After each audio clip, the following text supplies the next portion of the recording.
La lluvia golpeaba con fuerza los cristales del taxi cuando Roberto Méndez se dio cuenta de que había llegado a su destino. El taxista aparcó frente al imponente edificio de espejos del Paseo de la Castellana y Roberto miró el reloj de pulsera suizo que brillaba en su muñeca. 15 minutos. Tenía solo 15 minutos para subir al 30º piso, organizar sus pensamientos y salvar todo lo que había construido en los últimos 20 años de su vida. Pagó la carrera con prisa, abriendo la puerta del taxi mientras aún guardaba la cartera en el bolsillo interior de su traje italiano. La lluvia lo golpeó de inmediato, y Roberto corrió hacia la entrada del edificio, sus caros zapatos de cuero salpicando el agua de los charcos que se formaban en el suelo. El portero uniformado abrió la puerta de cristal con un gesto respetuoso, reconociendo inmediatamente a uno de los hombres más poderosos del país. Roberto cruzó el vestíbulo de mármol a grandes zancadas, con sus pensamientos girando como un torbellino. Las acusaciones eran absurdas, completamente falsas, pero necesitaba demostrar su inocencia. Alguien había desviado 15 millones de euros de un proyecto de viviendas del gobierno, y de alguna manera, todas las pruebas apuntaban a él.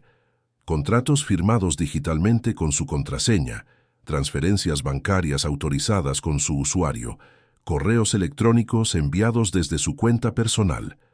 Era una trampa perfecta, ejecutada por alguien que conocía cada detalle de su rutina y tenía acceso a información privilegiada. El ascensor subió rápidamente y Roberto cerró los ojos por un momento, intentando controlar la respiración. Había pasado la noche anterior reuniendo cada documento, cada comprobante, cada evidencia que demostraba que estaba en Londres durante el periodo en que se realizaron las transferencias fraudulentas. Registros de hotel, billetes de avión, fotos con fecha y hora, testigos. Todo estaba organizado meticulosamente en la carpeta de cuero negra que su secretaria había preparado. Era su salvación, lo único que lo separaba de la ruina completa. Las puertas del ascensor se abrieron en el 30º piso, y Roberto fue recibido por Marta, su secretaria desde hacía 15 años. Estaba visiblemente tensa, con el rostro pálido y las manos entrelazadas con fuerza. «Roberto, los inversores ya han llegado. Están esperando en la sala de reuniones con sus abogados y representantes de la fiscalía», susurró Marta, mirando nerviosamente a los lados. Roberto asintió, enderezando la corbata e intentando aparentar más confianza de la que realmente sentía.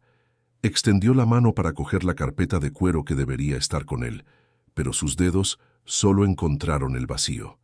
Su corazón dio un vuelco. Miró hacia abajo, revisó ambos lados, se palpó todos los bolsillos de la chaqueta. Nada. La carpeta, murmuró sintiendo que la sangre se le iba del rostro. «Marta, no tengo la carpeta». «¿Cómo que no?». La secretaria abrió los ojos de par en par, comprendiendo de inmediato la gravedad de la situación. «La tenías contigo cuando saliste de aquí hace una hora». Roberto se apretó las sienes con las manos, forzando su mente a retroceder en el tiempo. Había salido de la oficina con la carpeta, había bajado en el ascensor, había entrado en el taxi. Durante el trayecto, había recibido una llamada de su abogado, discutiendo los últimos detalles de la defensa. Cuando el taxi se detuvo, había cogido el móvil, la cartera y había salido corriendo por la lluvia. La carpeta se había quedado en el asiento trasero. «Se quedó en el taxi», dijo Roberto, la voz saliendo más como un gemido que como palabras. «La dejé en el maldito taxi». Marta se llevó la mano a la boca, horrorizada. «Tenemos que llamar a la compañía de taxis, localizar al conductor, recuperar esa carpeta. Sin ella, sin los documentos, sin ella, estoy acabado», completó Roberto, sintiendo que le flaqueaban las piernas. Todo estaba ahí. Todos los comprobantes, todas las pruebas. Es mi palabra contra un mar de evidencias falsas. «Voy a llamar ahora», dijo Marta, cogiendo ya el teléfono. «¿Cuál era el número del taxi?» Roberto intentó recordar, pero su mente estaba en blanco. La carrera la había solicitado por la aplicación, pero no había prestado atención a los detalles del vehículo. Era un taxi común, como miles de otros que circulaban por Madrid en ese momento. «No me acuerdo», admitió sintiendo el peso de la derrota. Usa el historial de la aplicación. Mientras Marta corría hacia su ordenador, Roberto miró la puerta de la sala de reuniones al final del pasillo. Podía ver a través del cristal esmerilado las siluetas de al menos 8 personas sentadas alrededor de la mesa. Inversores que habían puesto cientos de millones en sus proyectos. Abogados que representaban a fondos de pensiones e instituciones financieras. Representantes del gobierno que tenían el poder no solo de quitarle sus contratos, sino de meterlo entre rejas. Roberto Méndez había empezado de cero. Hijo de un albañil y de una costurera, había trabajado en obras desde los 14 años, cargando sacos de cemento bajo el sol abrasador. Había estudiado por la noche, se había graduado en ingeniería civil con una beca completa y había fundado su constructora en una pequeña oficina alquilada con dinero prestado. 20 años después, Construcciones Méndez era responsable de algunas de las mayores obras del país. Rascacielos, centros comerciales, complejos de viviendas, puentes. Daba empleo directo a más de 5.000 personas e indirectamente a otras 20.000. Y todo eso podría desaparecer en los próximos 15 minutos. No he podido hablar con el conductor, volvió Marta con la voz temblorosa. El teléfono registrado en la aplicación no contesta y la compañía de taxis dice que intentará localizar el vehículo, pero que puede tardar horas. No tengo horas, dijo Roberto mirando de nuevo el reloj. Tengo 10 minutos. ¿Qué vas a hacer?, preguntó ella, con los ojos brillantes por las lágrimas contenidas. Roberto respiró hondo, se ajustó de nuevo la corbata e intentó recuperar la compostura. Voy a entrar ahí y a ganar tiempo. Voy a explicar la situación, a pedir un aplazamiento, cualquier cosa. Mientras tanto, sigue intentando localizar esa carpeta. Es mi única oportunidad. Empezó a caminar hacia la sala de reuniones, cada paso pareciendo más pesado que el anterior. Su mente trabajaba frenéticamente, ensayando argumentos, preparando explicaciones. ¿Cómo iba a convencer a aquella gente de que había perdido precisamente los únicos documentos que lo salvarían? ¿Cómo iba a aparecer algo menos que una excusa desesperada de un hombre culpable? Roberto se detuvo ante la puerta de cristal, con la mano en el tirador. A través del cristal esmerilado podía ver todos los rostros vueltos hacia la entrada, esperándolo. Esperando respuestas que no tenía.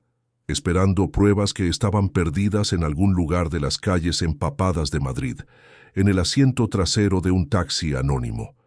Cerró los ojos por un segundo, pensando en todo lo que había conseguido, en todas las familias que dependían de él, en todos los sueños que había realizado. Pensó en su padre, que había trabajado hasta los huesos para darle una oportunidad mejor en la vida. Pensó en su madre, que había cosido uniformes escolares hasta altas horas de la noche para pagar sus libros. Roberto abrió los ojos y empujó la puerta. La sala de reuniones era amplia y moderna, con una mesa de caoba en el centro y sillas de cuero alrededor. Las paredes eran de cristal del suelo al techo, ofreciendo una vista espectacular de Madrid, con la lluvia corriendo por las ventanas y creando patrones distorsionados sobre la ciudad allá abajo. «Buenas tardes, señores», dijo Roberto intentando mantener la voz firme. «Les pido disculpas por el retraso». «Señor Méndez», dijo un hombre de pelo canoso y traje oscuro, levantándose. «Soy el doctor Fabio Noguera, en representación del consorcio de inversores. Creo que todos aquí somos conscientes de la gravedad de esta reunión». «Soy plenamente consciente», respondió Roberto, acercando una silla y sentándose en la cabecera de la mesa. «Excelente. Entonces podemos empezar», continuó el doctor Noguera, abriendo una carpeta ante sí. «Señor Méndez, se le acusa de desviar 15 millones de euros del proyecto de viviendas San José, en el cual nuestros clientes invirtieron sumas sustanciales. Tenemos en nuestro poder pruebas documentales que sugieren que usted utilizó su posición para crear empresas fantasma y transferir fondos a cuentas personales. ¿Tiene algo que decir antes de que presentemos formalmente estas acusaciones a la Fiscalía?» Roberto abrió la boca para hablar, pero en ese preciso instante la puerta de la sala de reuniones se abrió de nuevo. Todos los rostros se giraron hacia la entrada esperando ver a Marta con alguna novedad. Pero no era Marta. En la puerta, empapada por la lluvia, con el pelo oscuro pegado a la cara y los pies descalzos dejando marcas húmedas en la cara moqueta, había una niña. No debía tener más de 5 o 6 años. Vestía una camiseta raída y rota y una falda que alguna vez había sido rosa, pero que ahora era de un color indefinido de tanta suciedad. Sus delgados brazos abrazaban algo contra el pecho, protegiéndolo como si fuera el tesoro más preciado del mundo. Era la carpeta de cuero negra. El silencio que se apoderó de la sala de reuniones fue absoluto. Por un momento, pareció que el tiempo se había detenido por completo. La niña permaneció en la puerta, temblando ligeramente, no de frío, sino de algo que parecía una mezcla de miedo y determinación. Sus ojos grandes y oscuros recorrieron cada rostro alrededor de la mesa, como si estuviera tratando de entender dónde había entrado y si había cometido un terrible error. Roberto fue el primero en levantarse, moviéndose lentamente para no asustar a la niña. Reconoció la carpeta de inmediato, aquella carpeta que se había convertido en su única salvación, su última esperanza. Pero lo que más le impactó no fue el alivio de verla de nuevo, sino el estado de la niña que la sostenía. Estaba claramente en situación de calle, con marcas de suciedad en la cara, los pies descalzos heridos y callosos, la ropa rota en varios puntos. «Hola», dijo Roberto suavemente, agachándose para quedar a la altura de la niña. «¿Cómo te llamas?» La niña lo miró con una intensidad sorprendente para alguien tan joven. «Julia», respondió con voz baja pero firme. «Julia, es un nombre bonito», dijo Roberto, intentando sonreír para calmarla. «Estás sujetando algo que es mío. ¿Dónde encontraste esta carpeta?» La niña apretó la carpeta con más fuerza contra el pecho, como si temiera que él simplemente se la fuera a arrancar de las manos. «Le vi dejarla caer cuando salió del taxi. Usted tenía prisa. Hablaba por el móvil. La carpeta se cayó al suelo cuando cerró la puerta. Yo estaba allí cerca y lo vi». Roberto sintió un nudo en la garganta. Había sido tan descuidado, tan absorto en sus propios problemas, que ni siquiera se había dado cuenta de cuándo se le había resbalado la carpeta del brazo. «¿Y la has traído hasta aquí para devolvérmela?» Julia asintió. «Corrí detrás de usted, pero entró muy rápido en el edificio. Entonces entré yo también». Uno de los abogados en la mesa carraspeó, claramente impaciente con la interrupción. «Señor Méndez, quizás podríamos reanudar nuestra reunión. La niña puede dejar la carpeta con su secretaria y...» «No», interrumpió Roberto sin apartar los ojos de Julia. «Un momento, por favor». Se acercó un paso más a la niña, que retrocedió instintivamente. Roberto se dio cuenta del movimiento y se detuvo donde estaba. «Julia, ¿cómo has conseguido subir hasta aquí? Este es el 30º piso. Hay guardias de seguridad por todas partes, control de acceso, ascensores que necesitan tarjeta». La niña bajó los ojos hacia sus propios pies descalzos, como si la respuesta fuera demasiado obvia para ser dicha en voz alta. Pero entonces levantó de nuevo el rostro y dijo, con una sencillez que partió el corazón de todos en la sala: «Nadie ve a los niños pobres, señor. Pasé por delante de todo. La gente mira, pero no ve. Es como si fuera invisible». Las palabras golpearon a Roberto como un puñetazo en el estómago. Miró hacia atrás y vio que los rostros alrededor de la mesa habían cambiado. La impaciencia había dado paso a algo diferente, una incomodidad, tal vez incluso vergüenza. Aquella niña, con su honestidad brutal, había expuesto una verdad que todos preferían ignorar. Roberto extendió las manos lentamente hacia la carpeta. «¿Puedo cogerla?», preguntó amablemente. Julia dudó, sus pequeños dedos aún sujetando firmemente el cuero mojado. Entonces dijo, «¿Me va a prometer una cosa primero?» «¿Qué quieres?», preguntó Roberto, genuinamente curioso. «Comida», dijo Julia, y su voz tembló por primera vez.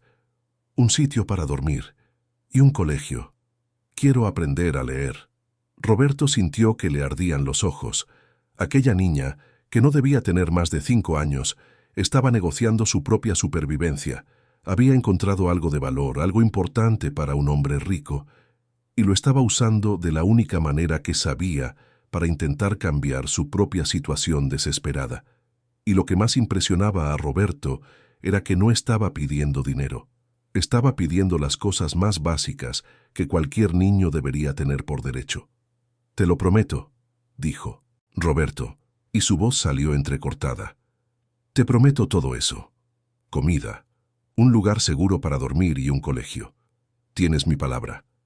Julia estudió su rostro durante un largo momento, como si estuviera evaluando si podía confiar en él. Entonces, lentamente, le tendió la carpeta. Roberto la cogió con manos temblorosas, sintiendo el peso no solo del cuero mojado, sino de todo lo que aquello representaba: su empresa, su reputación, su libertad. «Gracias», le susurró a Julia. «Acabas de salvarme la vida». La niña no respondió, pero dio un paso hacia el interior de la sala, mirando a su alrededor, con curiosidad. Marta apareció en la puerta jadeando, habiendo corrido claramente por las escaleras. «Señor Méndez, yo...» Se detuvo al ver a Julia. «¿Quién es ella?» «Una heroína», respondió Roberto simplemente. Se giró hacia la mesa de reuniones. «Señores, voy a necesitar 5 minutos». «Señor Méndez», comenzó el doctor Noguera, pero Roberto ya estaba abriendo la carpeta, sacando los documentos cuidadosamente organizados. Había carpetas colgantes, cada una marcada con etiquetas de colores: comprobantes de viaje, extractos bancarios, contratos originales, correos electrónicos impresos, fotos con fecha y hora. Todo estaba allí, un poco húmedo por la lluvia, pero intacto. Roberto comenzó a distribuir los documentos por la mesa, organizándolos en orden cronológico. «Aquí están los comprobantes de mis billetes de avión a Londres», dijo, su voz recuperando la fuerza y la confianza. «Las fechas coinciden exactamente con el período en que se realizaron las transferencias fraudulentas. Aquí están las facturas del hotel donde me alojé, con confirmación de entrada y salida. Aquí hay fotos mías en reuniones en el centro de Londres, todas con fecha y hora verificables. Y aquí», colocó una carpeta más gruesa sobre la mesa, «están los registros completos de mis credenciales de acceso al sistema de la vía empresa. Verán que alguien clonó mi contraseña y mi usuario. Ya tengo un equipo de ciberseguridad investigando y han identificado que los accesos fraudulentos vinieron de una dirección IP completamente diferente a la mía habitual». El doctor Noguera cogió los documentos y comenzó a examinarlos, sus ojos moviéndose rápidamente por las páginas. Los otros inversores se inclinaron para ver también. El silencio en la sala ahora era diferente, ya no de tensión, sino de concentración. «Señor Méndez», dijo finalmente uno de los inversores, un hombre más joven con gafas, «si lo que dice es cierto, entonces alguien dentro de su empresa está trabajando en su contra». «Lo sé», dijo Roberto, «y voy a descubrir quién es. Pero primero, necesito que vean que soy inocente». Mientras los hombres discutían y examinaban los documentos, Julia se había movido hasta la pared de cristal y estaba mirando la ciudad allá abajo. La lluvia había amainado y ahora solo gotas ocasionales corrían por el cristal. Madrid se extendía hasta donde alcanzaba la vista, un mar de edificios y calles, de vidas e historias. Marta se acercó a la niña y le puso suavemente la mano en el hombro. «¿Tienes hambre?», preguntó amablemente. Julia asintió, sin apartar los ojos de la vista. «Siempre». Marta sintió que se le saltaban las lágrimas. «Ven conmigo, voy a buscarte unas galletas y un zumo». Pero Julia miró a Roberto, como si necesitara su permiso. Él asintió con la cabeza, sonriendo. «Puedes ir. No me iré sin ti». Julia siguió a Marta fuera de la sala y Roberto volvió su atención a los inversores. El doctor Noguera había terminado de examinar los documentos y ahora miraba a Roberto con una expresión muy diferente a la que había mostrado al principio de la reunión. «Señor Méndez», dijo lentamente, «parece que hemos cometido un error de juicio. Estos documentos son bastante convincentes. Si se confirman sus afirmaciones sobre la IP y la clonación de credenciales, Entonces está claro que usted es la víctima, no el perpetrador. Siempre he sido la víctima, dijo Roberto, pero sin rabia en la voz. Alguien ha pasado meses, quizás años, planeando esto. Alguien que conoce mis hábitos, mi rutina, que tiene acceso a información sensible. Tenemos que llevar esto a las autoridades de inmediato, dijo otro inversor, y hacer una auditoría completa de la empresa. Ya lo estoy organizando, confirmó Roberto, pero quiero dejar clara una cosa. Construí esta empresa desde cero, con mis propias manos. Trabajé en obras antes de tener una oficina. Cargué ladrillos antes de diseñar proyectos. Y no voy a permitir que alguien destruya todo lo que he construido con mentiras y traición. Los hombres alrededor de la mesa intercambiaron miradas, y Roberto pudo ver el cambio en sus expresiones. La desconfianza estaba dando paso al respeto, y quizás incluso a la admiración. Había demostrado su inocencia, pero más que eso, había mostrado su fuerza de carácter al lidiar con la crisis. «Señor Méndez», dijo el doctor Noguera, extendiendo la mano, «en nombre de todos los inversores aquí presentes, le pido disculpas. Deberíamos haber investigado más a fondo antes de presumir su culpabilidad. Su reputación siempre ha sido impecable y permitimos que pruebas circunstanciales nublaran nuestro juicio». Roberto le estrechó la mano con firmeza. «Gracias, y quiero asegurarles a todos que llegaré al fondo de esto. Quien quiera que haya hecho esto responderá por sus actos». La reunión continuó durante media hora más, con los inversores y abogados discutiendo los próximos pasos, las investigaciones que serían necesarias, las medidas de seguridad que habría que implementar. Pero la mente de Roberto estaba parcialmente en otro lugar. Pensaba en Julia, en la niña descalza que había cruzado la ciudad empapada para devolver algo que había encontrado. Podría haber vendido la carpeta, podría haberla ignorado, podría haber hecho cualquier otra cosa, pero había elegido hacer lo correcto. Y al hacerlo, había salvado no solo a Roberto, sino a miles de personas cuyos empleos dependían de que la empresa siguiera funcionando. Cuando la reunión finalmente terminó y los inversores comenzaron a irse, Roberto fue a la sala exterior donde Marta había llevado a Julia. La niña estaba sentada en una silla demasiado grande para ella, comiendo galletas de chocolate y bebiendo zumo de naranja. Tenía migas alrededor de la boca y comía con una intensidad que revelaba cuánto tiempo había pasado desde su última comida adecuada. Roberto acercó una silla y se sentó a su lado, esperando a que terminara de comer. Cuando Julia finalmente bajó el vaso vacío, lo miró con los ojos muy abiertos. «Julia», dijo Roberto suavemente, «me has dicho que no tienes dónde vivir. ¿Puedes decirme qué pasó con tus padres?» La niña se limpió la boca con el dorso de la mano y se quedó en silencio por un momento, como si estuviera decidiendo cuánta verdad podía compartir. Entonces dijo, con una voz que parecía demasiado vieja para su edad, «Mi madre desapareció. Hace mucho tiempo. Salía a trabajar y un día no volvió más». Roberto sintió que se le encogía el pecho. «¿No tienes otros parientes?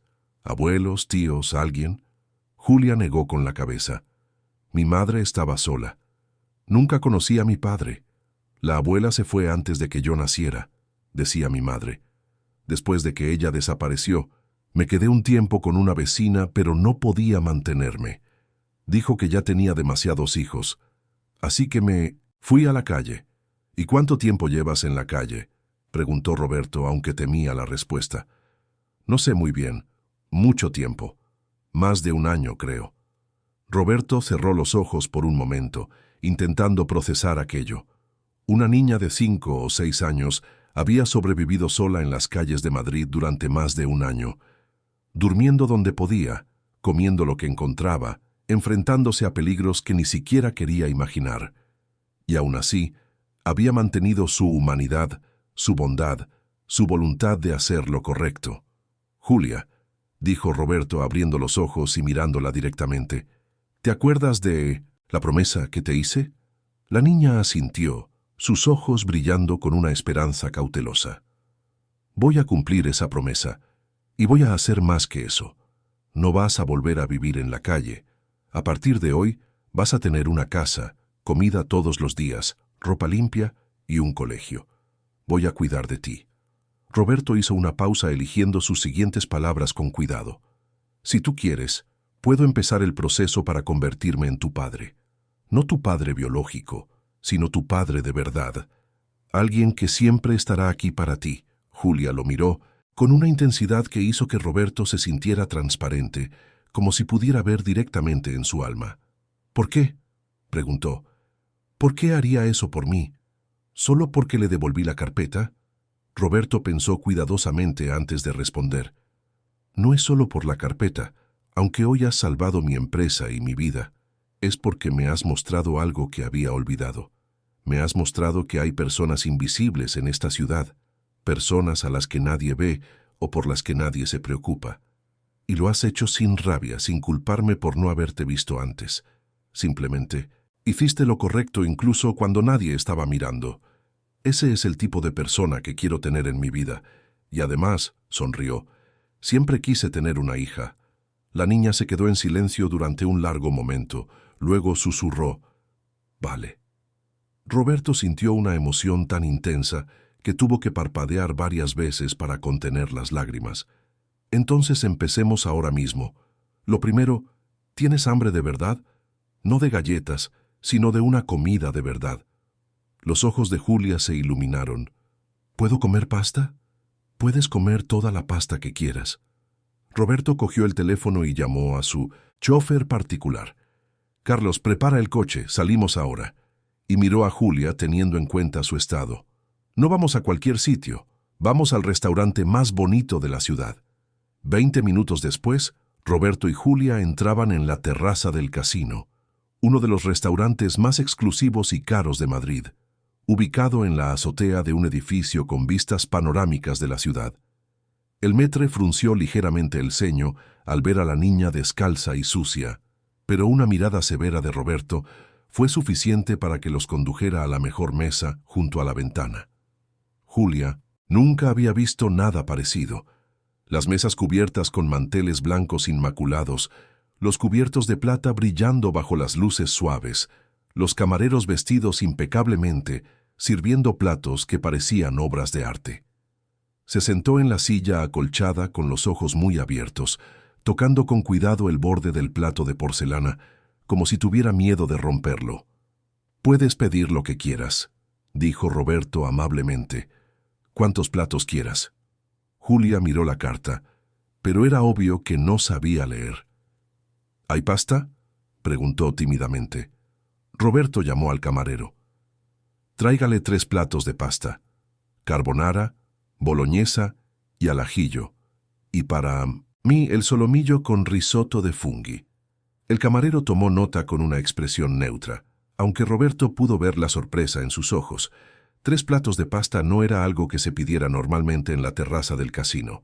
Cuando llegó la comida, Roberto observó a Julia con una mezcla de tristeza y alegría. Comió el primer plato lentamente, saboreando cada bocado como si fuera la cosa más deliciosa que había probado jamás. El segundo plato lo comió más rápido, como si temiera que la comida fuera a desaparecer, y cuando llegó al tercer plato, las lágrimas comenzaron a correr por su rostro. «¿Por qué lloras?», preguntó Roberto suavemente.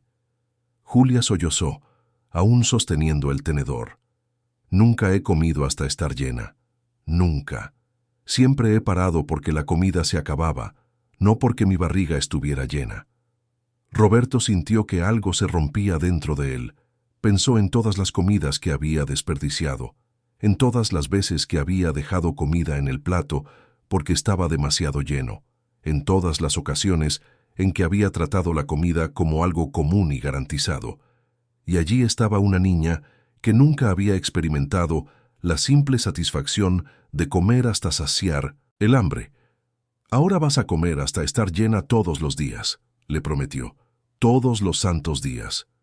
Después del restaurante, Roberto llevó a Julia a una de las tiendas por departamentos más caras de la ciudad.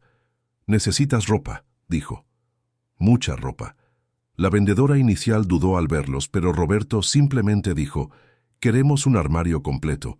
ropa para todas las estaciones, zapatos, pijamas, abrigos, todo, y puede empezar con algo que pueda ponerse ahora. En las siguientes 2 horas, Julia se probó más ropa de la que había visto en toda su vida.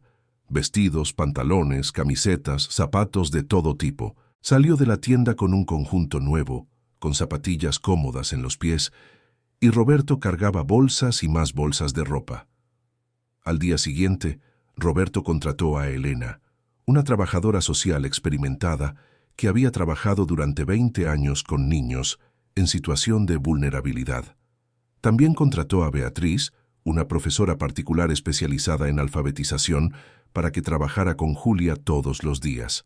Pero el cambio más radical llegó una semana después.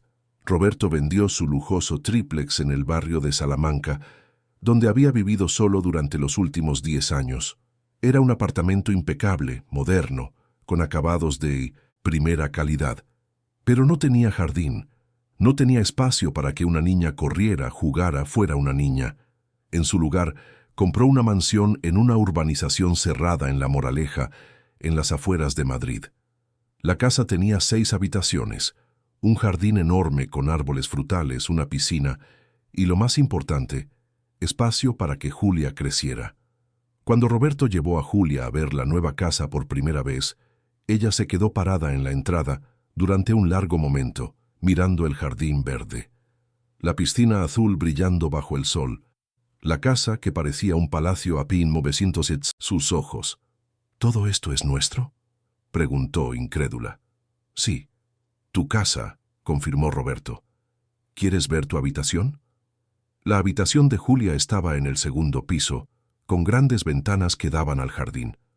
Roberto lo había decorado todo en tonos de rosa y lila, con una cama grande y mullida, un armario lleno de ropa, estanterías para los libros que aprendería a leer, e incluso una pequeña mesa para hacer sus deberes. Julia entró en la habitación y lo tocó todo con reverencia. La colcha suave de la cama, las delicadas cortinas, la alfombra mullida bajo sus pies.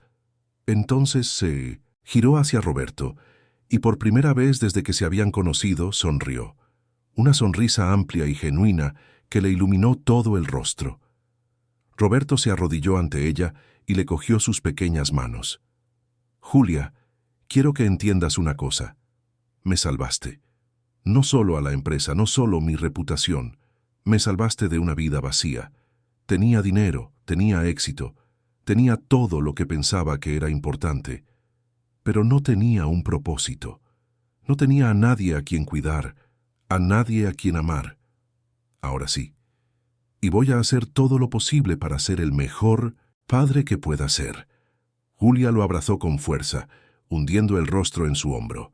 Y Roberto la abrazó a su vez, sintiendo que finalmente, después de todos aquellos años de trabajo y logros, había encontrado algo que realmente importaba. En los meses siguientes, Roberto inició oficialmente el proceso de adopción. Hubo papeleo, entrevistas con trabajadores sociales, evaluaciones psicológicas. Pero Roberto pasó por todo con determinación, demostrando a cada paso que estaba comprometido a darle a Julia la vida que se merecía. Julia comenzó a tener clases particulares todos los días con Beatriz y su evolución fue sorprendente. A pesar de no haber ido nunca a un colegio, absorbía el conocimiento como una esponja, aprendiendo letras, números, palabras. En 3 meses ya conseguía leer frases cortas. En 6 meses estaba leyendo libros infantiles completos. Pero no todo eran flores. Julia tenía pesadillas frecuentes, despertándose en mitad de la noche llorando. Tenía miedo de que todo desapareciera, de despertarse un día y descubrir que estaba de vuelta en las calles, que todo había sido solo un sueño. Roberto se quedaba con ella en esas noches, sujetándole la mano y prometiéndole que aquello era real, que estaba a salvo, que él nunca la abandonaría. Y lentamente, a medida que pasaban los meses, Julia empezó a creer. Empezó a relajarse, a sonreír más, a jugar en el jardín, a nadar en la piscina. Empezó a ser una niña. Algo que le habían robado durante tanto tiempo finalmente le estaba siendo devuelto. Habían pasado exactamente 6 meses desde aquel día lluvioso en la sala de reuniones cuando sonó el teléfono de Roberto. Era un número desconocido, pero algo le hizo contestar. La voz al otro lado de la línea era suave, casi amistosa, pero Roberto reconoció de inmediato el tono peligroso detrás de las palabras educadas. Era Mauricio Tavares, dueño de Inversiones Tavares, el mayor competidor de Construcciones Méndez, y un hombre conocido por su falta de escrúpulos en los negocios. «Roberto, mi viejo amigo», dijo Mauricio, y Roberto pudo imaginar la sonrisa falsa en su rostro. «¿Cuánto tiempo sin hablar? ¿Cómo van las cosas por ahí?» «Mauricio», respondió Roberto con cautela, sintiendo de inmediato que algo iba mal. «¿Qué quieres?» «Directo al grano, como siempre. Es una de las cosas que admiro de ti. Mira, estaba pensando que tenemos que vernos, en persona. Tengo algo que discutir contigo, algo que creo que es de tu interés. Si es sobre negocios puedes hablar con mi abogado», dijo Roberto ya preparado para colgar. «No es sobre negocios exactamente». Mauricio hizo una pausa deliberada. «Es sobre Julia». Roberto sintió que se le helaba la sangre en las venas. «¿Cómo conoces ese nombre?» «Ah, Roberto, ¿de verdad pensaste que podías adoptar a una niña de la calle y nadie sentiría curiosidad? Especialmente una niña que apareció misteriosamente en tu sala de reuniones el día en que estabas a punto de perderlo todo. Nos vemos mañana a mediodía en mi despacho, solo. Y Roberto, no llegues tarde. No, querrás perderte lo que tengo que mostrarte». La llamada terminó antes de que Roberto pudiera responder. Se quedó mirando el teléfono, con el corazón latiéndole aceleradamente en el pecho. ¿Cómo sabía Mauricio lo de Julia? ¿Y qué quería? Roberto pasó la noche sin poder dormir, su mente dando vueltas a las posibilidades. Consideró no ir, pero la mención de Julia lo asustaba. Mauricio no era el tipo de hombre que hacía amenazas vacías. Si había descubierto algo, podría usarlo de maneras que Roberto ni siquiera podía imaginar. Al día siguiente, Roberto llegó al despacho de Mauricio exactamente a mediodía. El mismo edificio de Inversiones Tavares era tan imponente como el suyo, quizás incluso más ostentoso, con acabados en mármol negro y dorado que gritaban riqueza en lugar de simplemente sugerirla. Mauricio lo esperaba en su despacho, sentado detrás de una enorme mesa de madera oscura. Era un hombre de unos 50 años, de pelo canoso perfectamente peinado, traje a medida y una sonrisa que nunca llegaba a sus ojos fríos. «Roberto, bienvenido», dijo Mauricio señalando una silla. «Siéntate, por favor. ¿Te apetece algo? ¿Café? ¿Whisky?» «Ve al grano», dijo Roberto permaneciendo de pie. «¿Qué quieres?» Mauricio suspiró dramáticamente y abrió una carpeta sobre su mesa. «Siempre tan impaciente. Muy bien. Hablemos de Julia María Santos. Bonito nombre, ¿no crees? Aunque imagino que no conocías su nombre completo hasta que empezaste el proceso de adopción». Roberto no dijo nada, esperando. «Verás, tengo un equipo de investigadores muy competente», continuó Mauricio hojeando unos papeles. «Y cuando oí la historia de la niña de la calle que salvó al poderoso Roberto Méndez, sentí curiosidad. Así que mandé investigar. ¿Y sabes lo que descubrí?» Levantó los ojos observando la reacción de Roberto. La madre de Julia se llamaba Fernanda Santos y trabajaba para ti. Roberto sintió como si le hubieran dado un puñetazo. ¿Qué? Mauricio sonrió satisfecho con la reacción. «Ah, ¿no lo sabías? Qué conveniente. Fernanda Santos trabajó en Construcciones Méndez hace 6 años. Era asistente administrativa en el departamento de proyectos. Y fue despedida por causa justificada. ¿Sabes por qué? Por filtrar información confidencial sobre licitaciones a la competencia. Específicamente, me filtró información a mí». Roberto se dejó caer en la silla, la mente procesando aquella información. Recordaba vagamente el caso. Había sido un escándalo interno en su momento. Una empleada que había sido pillada vendiendo secretos comerciales. Pero nunca había conocido a la mujer en persona. Nunca había visto su rostro. Era solo un nombre más en un informe de recursos humanos. Después de ser despedida, continuó Mauricio, Fernanda desapareció. Simplemente se esfumó. Dejó a su hija atrás. Y adivina dónde acabó esa hija. En tu sala de reuniones, justo a tiempo para salvarte. Se inclinó hacia adelante. ¿No te parece una coincidencia fascinante? ¿Qué estás insinuando?, preguntó Roberto, aunque sabía exactamente a dónde llevaría aquello. No estoy insinuando nada. Lo estoy diciendo claramente. A la prensa le encantará esta historia. Multimillonario adopta a la hija de la empleada traidora. ¿Sería un montaje o una redención? ¿Estaba la niña trabajando para alguien? Apiló los documentos ordenadamente. Imagina los titulares, Roberto. Imagina lo que eso le haría a tu reputación, a tu empresa, a la pobre Julia. Roberto apretó los puños sobre los brazos de la silla. ¿Qué quieres, Mauricio? El 40% de Construcciones Méndez, dijo Mauricio simplemente. Me transfieres el 40% de las acciones de tu empresa y esta información nunca ve la luz del día. Seguiré siendo tu competidor, claro, pero también tu socio, y ambos sabemos que es un precio pequeño para mantener tu reputación intacta y proteger a esa adorable niñita. Roberto miró al hombre que tenía delante, sintiendo una rabia fría y calculada apoderarse de él. Mauricio creía que había ganado, que había encontrado la palanca perfecta para destruir todo lo que Roberto había construido. Y quizás la tenía. La historia sería devastadora si se filtraba. La gente cuestionaría sus motivaciones, investigarían a Julia, convertirían un acto de bondad en un escándalo sórdido.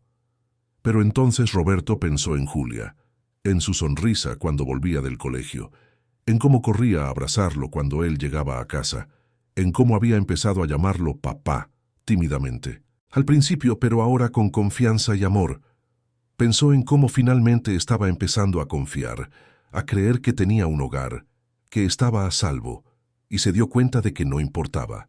No importaba lo que Mauricio hiciera, lo que la prensa dijera, lo que el mundo pensara. Julia era su hija, no por algún plan elaborado o coincidencia conveniente, sino porque él había elegido amarla y ella había elegido amarlo a él. Y ninguna cantidad de dinero valía la pena sacrificar eso. Roberto se levantó lentamente, mirando a Mauricio directamente a los ojos. No. ¿Cómo? Mauricio parpadeó claramente sorprendido. He dicho que no, repitió Roberto con voz firme. Puedes filtrar lo que quieras a la prensa. Puedes contar toda la historia. Puedes crear titulares. Puedes crear un escándalo. Pero no tendrás ni un céntimo de mi empresa. Mauricio se levantó también, su expresión cambiando de la sorpresa a la furia. ¿Estás loco? Esto te va a destruir. Quizás, dijo Roberto con calma. Pero no voy a ceder al chantaje. ¿Y sabes por qué? Porque Julia me enseñó algo que había olvidado. Me enseñó que algunas cosas son más importantes que el dinero, que la reputación, que el éxito. Me enseñó sobre la integridad, así que haz lo que tengas que hacer. Yo me voy a casa a decirle a mi hija que la quiero, y ninguna amenaza tuya va a cambiar eso. Roberto se dio la vuelta y comenzó a caminar hacia la puerta. Mauricio le gritó desde atrás. «Te arrepentirás de esto, Méndez. Cuando tu empresa quiebre y tu reputación esté destruida, te arrepentirás». Roberto se detuvo en la puerta y miró hacia atrás por última vez. «Si amar a mi hija me hace perder todo lo demás, que así sea. Al menos dormiré en paz todas las noches». Salió del despacho y bajó en el ascensor con el corazón latiendo con fuerza. Había tomado una decisión que podría costarle todo, pero por primera vez en mucho tiempo, Roberto sentía que había hecho lo absolutamente correcto. Cuando llegó a casa, Julia estaba en el jardín jugando con Elena, la trabajadora social que ahora trabajaba a tiempo parcial, ayudando con la transición. Vio a Roberto y corrió hacia él, saltando a sus brazos. «¡Papá!», gritó sonriendo. «Mira lo que he aprendido hoy. He conseguido leer un libro entero yo sola». Roberto la abrazó con fuerza, respirando, el olor a champú infantil en su pelo. «¡Qué orgullo, Julia! Eres increíble». Aquella noche, después de que Julia se durmiera, Roberto se sentó en su despacho en casa y llamó a su abogado. «Prepara una declaración», dijo. Mañana por la mañana, antes de que se filtre cualquier historia, voy a divulgar la verdad.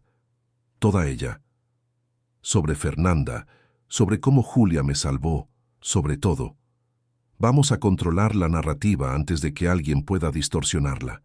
Su abogado intentó argumentar, sugiriendo otras estrategias, pero Roberto fue inflexible. No voy a esconder nada. Si van a juzgarme, que me juzguen por la verdad, no por mentiras e insinuaciones. A la mañana siguiente, antes de que Mauricio pudiera actuar, Roberto convocó una rueda de prensa. Contó la historia completa, de cómo había perdido la carpeta, de cómo Julia la había encontrado y devuelto, de cómo había descubierto solo recientemente el pasado de Fernanda. Habló de la promesa que había hecho, del proceso de adopción, de cómo Julia había cambiado su vida. «No voy a fingir que no hay preguntas complicadas aquí», dijo Roberto a las cámaras, «pero voy a ser absolutamente claro en una cosa. Julia es mi hija. No porque su madre trabajara para mí hace años, no porque me salvara de una situación difícil, sino porque yo elegí ser su padre y ella me eligió a mí como padre, y ninguna cantidad de escándalo o especulación va a cambiar eso». La historia explotó. Los titulares fueron sensacionalistas, exactamente como Mauricio había previsto. Durante las primeras horas después de la rueda de prensa, Roberto observó las redes sociales con el corazón encogido. Los comentarios estaban divididos. Algunos lo acusaban de haberse aprovechado de una niña vulnerable. Otros cuestionaban si Julia había sido plantada como parte de algún plan. Había teorías de la conspiración, memes, debates acalorados en programas de televisión. Roberto se sentó en el sofá esa noche, con la tablet en las manos, leyendo comentario tras comentario. Algunos le dolían profundamente. Jamás había pensado que amar a una niña pudiera transformarse en algo tan distorsionado y feo. Julia estaba durmiendo, ajena a la tormenta que se formaba a su alrededor, y Roberto lo agradeció. Pero entonces, algo empezó a cambiar. Lentamente al principio, como una pequeña corriente que se convierte en río. Una periodista conocida por su integridad publicó un artículo detallado investigando la historia. Entrevistó al portero del edificio, que confirmó haber visto a Julia ese día, empapada y decidida. Habló con el taxista, que había encontrado la carpeta en el asiento trasero y se había preocupado, pensando que nunca sería devuelta. Entrevistó a Marta, la secretaria, que describió con emoción el momento en que Julia entró en la sala de reuniones. La periodista también conversó con Elena, la trabajadora social, que habló de la transformación de Julia en los últimos 6 meses, de cómo había llegado traumatizada y cerrada, y ahora estaba floreciendo, de cómo Roberto participaba activamente en cada aspecto de su crianza, desde las consultas médicas hasta las reuniones en el colegio, de cómo había cambiado su vida entera para acomodar las necesidades de una niña. El artículo terminaba con una pregunta simple. Si esto es un montaje, ¿quién está siendo engañado? ¿Un hombre que ha perdido su privacidad, su rutina, y ha invertido su tiempo y recursos en criar a una niña? ¿O estamos presenciando simplemente algo que debería ser más común? Un ser humano ayudando a otro en un momento de necesidad. El artículo se hizo viral, y con él, la marea de la opinión pública comenzó a girar. La gente empezó a compartir sus propias historias de adopción, de cómo las familias se construyen no solo por lazos de sangre, sino por elección y amor. Otros multimillonarios y empresarios comenzaron a manifestarse, no para criticar a Roberto, sino para elogiarlo por elegir la humanidad por encima de la reputación. Carlos Andrade, uno de los empresarios más respetados del país, llamó personalmente a Roberto. «Méndez, quiero felicitarte. Lo que has hecho, exponerte así, negarte a ceder al chantaje, es el tipo de valentía que este país necesita. Te llamo para ofrecerte una colaboración. Tengo un proyecto de responsabilidad social que necesita a alguien con tu visión e integridad». Otros llamaron también. Invitaciones para conferencias, propuestas de colaboración, ofertas de inversión. Pero lo que más conmovió a Roberto fueron los mensajes de gente común. madres solteras que luchaban por criar a sus hijos solas, padres adoptivos compartiendo sus viajes, jóvenes que habían crecido en el sistema de asistencia social y ahora eran adultos exitosos, agradeciendo a Roberto por dar visibilidad a la causa. Una semana después de la rueda de prensa, Roberto recibió una llamada de un popular programa de televisión. Querían hacer una entrevista con él y Julia si ella se sentía cómoda. Roberto habló largo y tendido con Julia sobre ello, explicándole que la gente quería conocer su historia, pero que no tenía que hacer nada que no quisiera. Para su sorpresa, Julia dijo que quería participar. «Quiero que otros niños sepan que hay esperanza», dijo con esa sabiduría que a veces asustaba a Roberto. «Quiero que sepan que alguien puede verlos». La entrevista se emitió en horario de máxima audiencia, y Roberto observó nerviosamente mientras Julia, con un sencillo vestido azul, se sentaba a su lado en el estudio. La entrevistadora era conocida por su empatía e hizo preguntas cuidadosas y respetuosas. «Julia, ¿puedes contarnos cómo era vivir en las calles?», preguntó amablemente la entrevistadora. «Era muy difícil», respondió Julia, su voz pequeña pero clara. «Tenía hambre todos los días, tenía frío por la noche y tenía miedo. Pero lo peor no era eso». Miró directamente a la cámara. «Lo peor era que nadie me veía. La gente pasaba a mi lado como si fuera invisible, como si no existiera.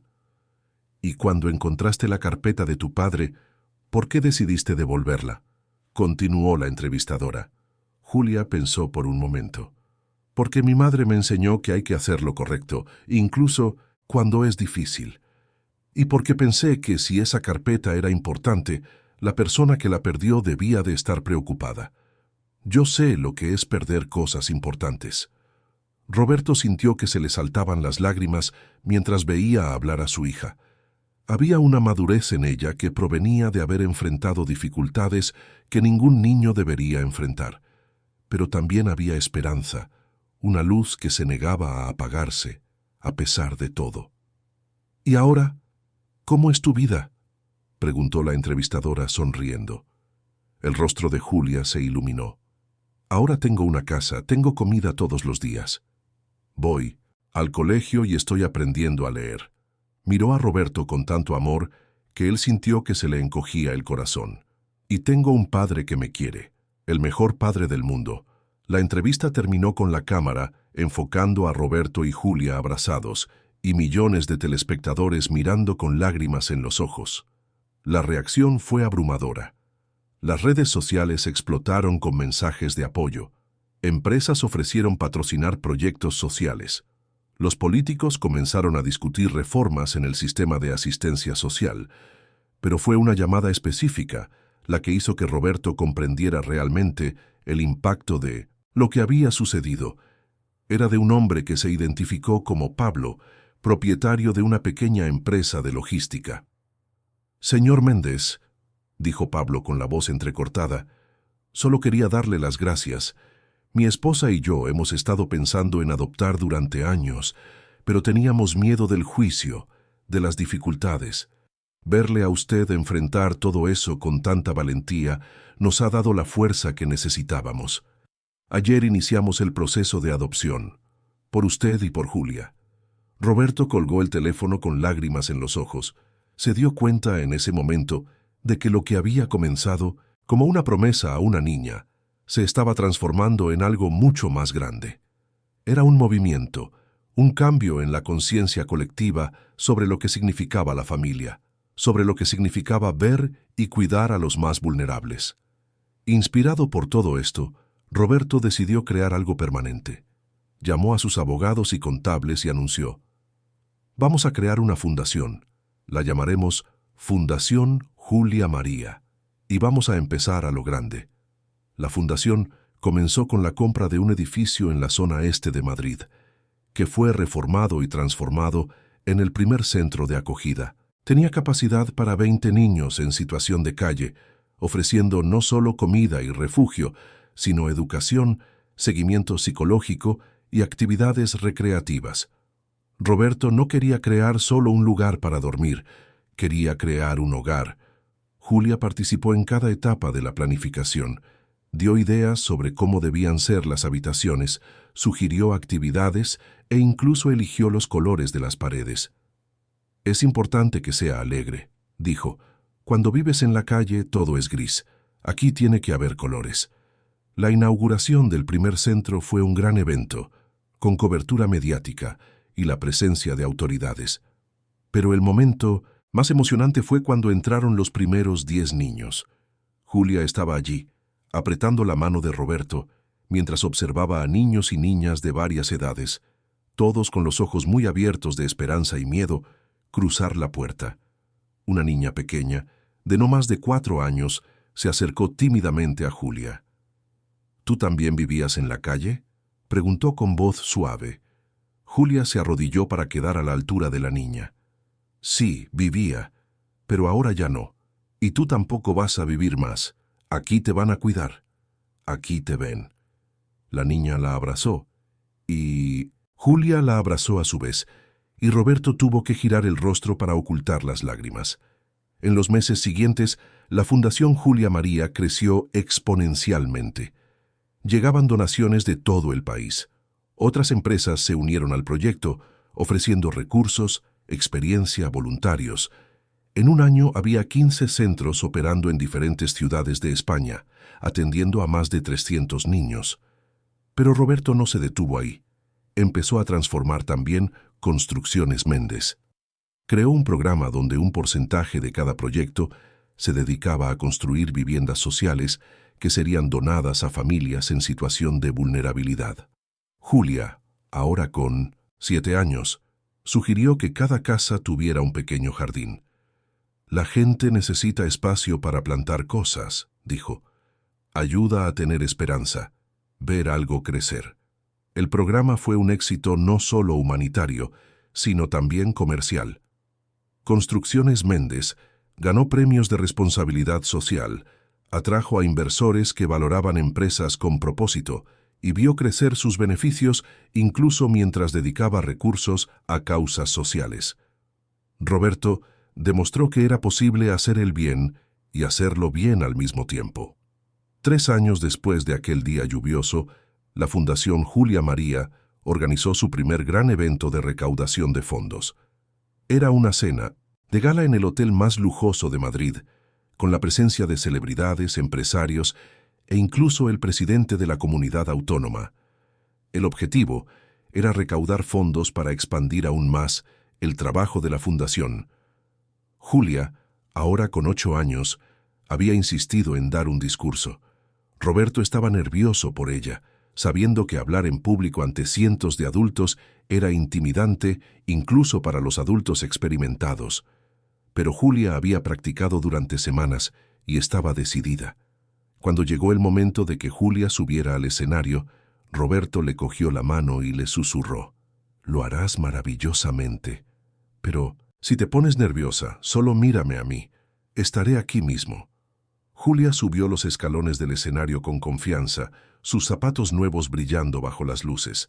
Llevaba un vestido elegante pero apropiado para su edad, y su pelo estaba recogido en un moño sencillo.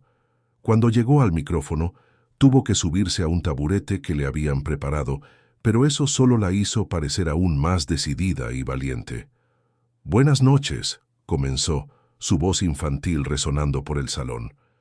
«Mi nombre es Julia María Méndez, y quiero hablarles sobre ser invisible». El salón quedó en completo silencio. Todos los ojos estaban fijos en aquella niña pequeña en el escenario. «Cuando vivía en la calle, la gente pasaba a mi lado todos los días», continuó Julia. «Mucha gente. Gente que iba a trabajar, gente que salía a cenar, gente que compraba cosas bonitas. Y todos ellos me veían, pero no me veían de verdad. Porque para ellos yo era solo una niña sucia más en la acera». Hizo una pausa. «Yo era invisible». Julia respiró hondo. «Un día encontré una carpeta. Era una carpeta muy importante, llena de papeles, y sabía que la persona que perdió esa carpeta estaba preocupada. Así que corrí tras ella. Corrí hasta este edificio grande y bonito donde trabaja, y cuando entré, pasé por delante de todos los guardias de seguridad, de todas las secretarias, de toda la gente importante. Y nadie me detuvo, porque yo todavía era invisible. Roberto, observando desde la primera mesa, sintió las lágrimas correr libremente por su rostro. Alrededor de la sala podía ver a otras personas también llorando en silencio. Pero cuando entré en aquella sala, alguien me vio de verdad por primera vez, dijo Julia mirando directamente a Roberto. Mi padre me vio. No solo me vio, sino que me escuchó. Y cuando le pedí ayuda no me dio la espalda. Prometió ayudarme y cumplió su promesa. Julia se giró de nuevo hacia el público. Hoy ya no soy invisible. Tengo una casa, una familia, voy al colegio, como todos los días y tengo ropa limpia. Me quieren, pero nunca olvidaré cómo era ser invisible. Y por eso quiero que ayuden a la Fundación Julia María, porque hay muchos niños ahí fuera que todavía son invisibles. Niños que tienen hambre, frío, miedo, niños que creen que a nadie le importan. Miró alrededor de la sala haciendo contacto visual con tantas personas como pudo. Todo el mundo merece ser visto. Todo niño merece ser amado. Mi padre me enseñó eso. Él me salvó. Pero ¿saben una cosa? Yo también lo salvé a él, porque antes de encontrarme, él lo tenía todo, pero no tenía lo más importante. No tenía a alguien a quien amar y que lo amara a él. Ahora sí, y hoy juntos queremos ayudar a salvar a más niños, porque cada niño importa. Cada niño merece una oportunidad. El silencio que siguió al discurso duró solo un segundo antes de que el salón estallara en aplausos. La gente se puso de pie, aplaudiendo con fuerza, muchos llorando abiertamente. El presidente de la comunidad se secaba los ojos con un pañuelo. Empresarios duros que rara vez mostraban emoción estaban visiblemente conmovidos. El discurso de Julia había perforado todas las defensas, toda la frialdad, y había llegado al corazón de cada persona presente. Aquella noche, la Fundación Julia María recaudó más de 5 millones de euros, pero más importantes que el dinero fueron los compromisos. Empresas se comprometieron a crear programas de prácticas para jóvenes que salían del sistema de asistencia social. Colegios privados ofrecieron becas de estudio. Médicos y dentistas se ofrecieron voluntarios para atender gratuitamente a los niños de los centros de acogida. En los años siguientes, Julia creció no solo en edad, sino en sabiduría y compasión.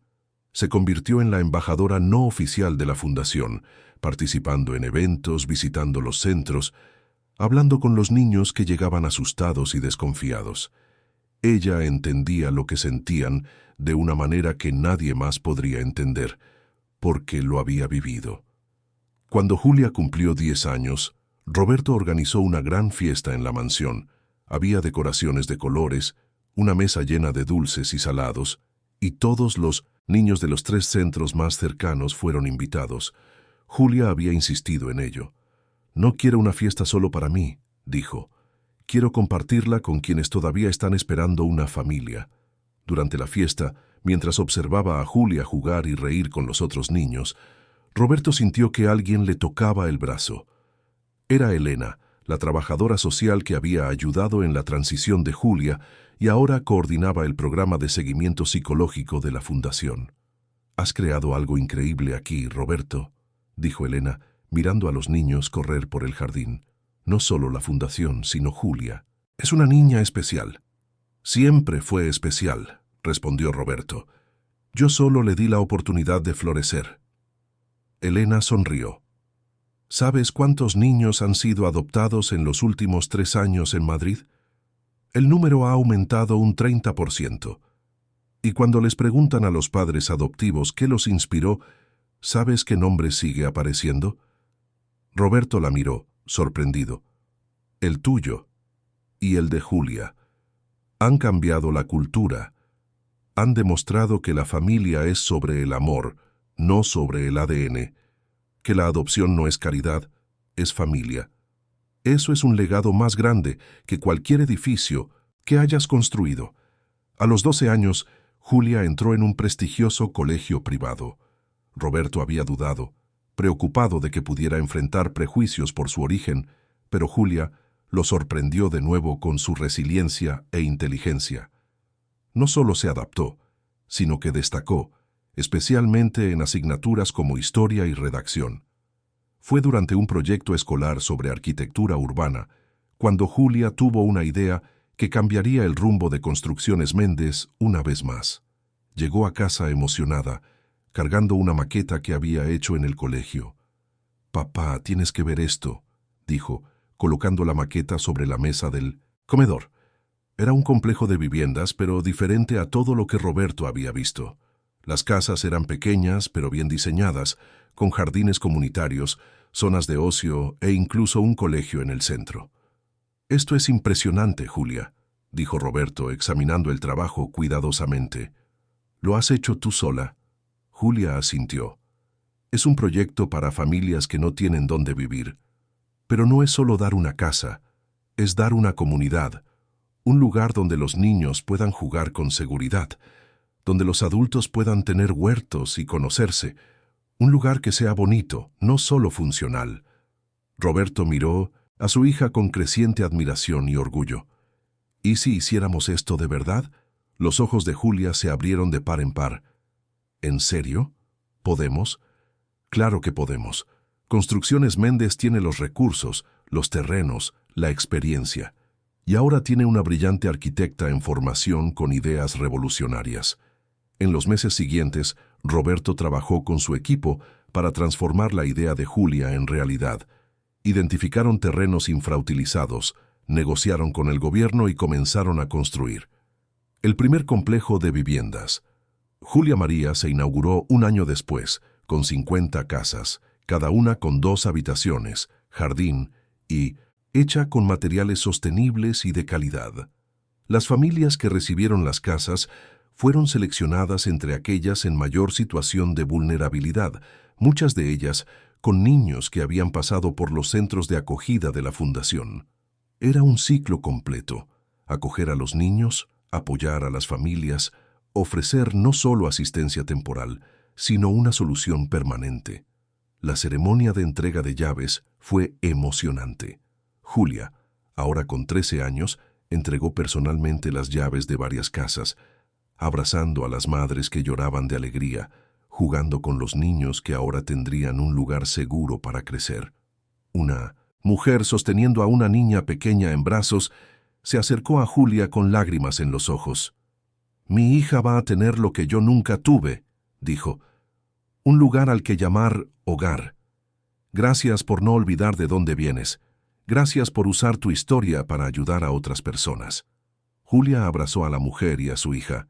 «Nunca lo olvidaré, y mientras pueda hacer algo, seguiré ayudando». El éxito del proyecto llevó a expansiones: 2 complejos de viviendas, 5, 10 construcciones. Méndez se transformó de una constructora convencional en una empresa de arquitectura social, liderando el sector en responsabilidad social y sostenibilidad. Y curiosamente, cuanto más hacían por el bien social, más crecía la empresa. Los inversores querían formar parte de algo significativo. Los clientes querían trabajar con una empresa que tenía valores. Los talentos querían trabajar en proyectos que cambiaban vidas. 15 años después de aquel día lluvioso en el Paseo de la Castellana, Julia se graduó en arquitectura por la Universidad Politécnica de Madrid, una de las más prestigiosas del país. Fue la encargada del discurso de la promoción, y Roberto estaba en primera fila, observando con un orgullo que trascendía las palabras. «Cuando la vida nos da una segunda oportunidad», dijo Julia en su discurso de graduación, «tenemos 2 opciones. Podemos usarla solo para nosotros mismos, o podemos usarla para crear más oportunidades para otros. Yo elijo la segunda opción. Elijo usar mi título, mi historia, mi voz, para ser la arquitecta no solo de edificios, sino de futuros. Futuros para niños que todavía son invisibles, futuros para familias que todavía no tienen dónde vivir, futuros para una sociedad más justa». Miró directamente a Roberto. «Dedico este título al hombre que me enseñó que el verdadero éxito no se mide en dinero, se mide en amor. Al hombre que me vio cuando yo era invisible, a mi padre». Aquella noche, durante la cena de celebración en la misma mansión donde Julia había crecido, se sentó con Roberto en el porche, mirando las estrellas. Permanecieron en un cómodo silencio durante un rato, simplemente disfrutando de la presencia del otro. «Papá», dijo Julia finalmente, «tengo una propuesta». Roberto sonrió. «Siempre tienes una. ¿Y si transformáramos completamente la empresa? ¿Y si cambiáramos el nombre a Arquitectura Social Méndez y nos centráramos exclusivamente en proyectos que cambian vidas? Complejos de viviendas, colegios en comunidades desfavorecidas, hospitales en zonas remotas. Todavía podemos ganar dinero, pero con un propósito». Roberto no necesitó ni pensarlo. «Vamos a hacerlo, juntos». Y así lo hicieron.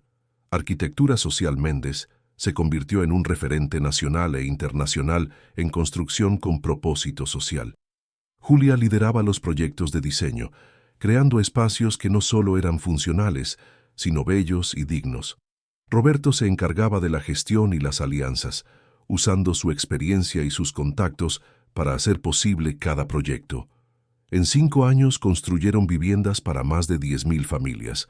Sacaron a más de 15.000 niños de las calles a través de la fundación. Crearon oportunidades de empleo, educación y esperanza en decenas de comunidades. Pero para Roberto, el mayor regalo no estaba en los números, en las estadísticas o en los premios que acumulaban.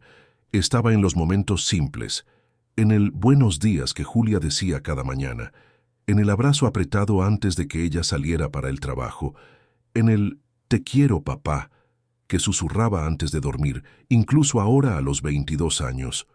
Una noche, sentado en su despacho en casa, Roberto miró las fotos en la pared. Había tantas. Julia pequeña el día que se conocieron, empapada y sosteniendo la carpeta. Julia el día de su primera clase en el colegio privado. Julia cortando la cinta en la inauguración del primer centro de acogida. Julia recibiendo su título. Julia en cientos de momentos que componían una vida, una familia, un amor. Pensó en todo lo que había logrado en su vida, los edificios que construyó, los negocios que cerró, el imperio que erigió, y se dio cuenta de que nada de eso se comparaba con lo que había ganado aquel día lluvioso. Había ganado una hija, había ganado un propósito, había ganado la comprensión de que la verdadera riqueza no está en lo que acumulamos, sino en lo que compartimos. Roberto cogió su móvil y le escribió un mensaje a Julia, que estaba en su apartamento al otro lado de la ciudad. «Gracias por haberme salvado aquel día.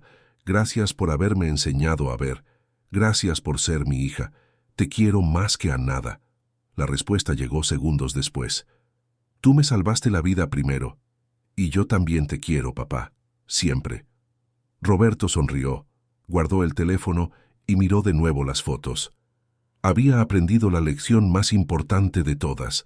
A veces, cuando creemos que estamos salvando a alguien, descubrimos que en realidad éramos nosotros los que necesitábamos ser salvados, y que el amor, el verdadero amor incondicional, tiene el poder de transformar no solo 2 vidas, sino miles de ellas. Afuera, la ciudad de Madrid seguía latiendo, con sus luces y sonidos, sus sueños y desafíos, y en algún lugar de aquella ciudad había un niño invisible esperando ser visto. Pero ahora, gracias a Roberto y Julia, había un poco más de esperanza, un poco más de amor, un poco más de luz en la oscuridad, y eso marcaba toda la diferencia.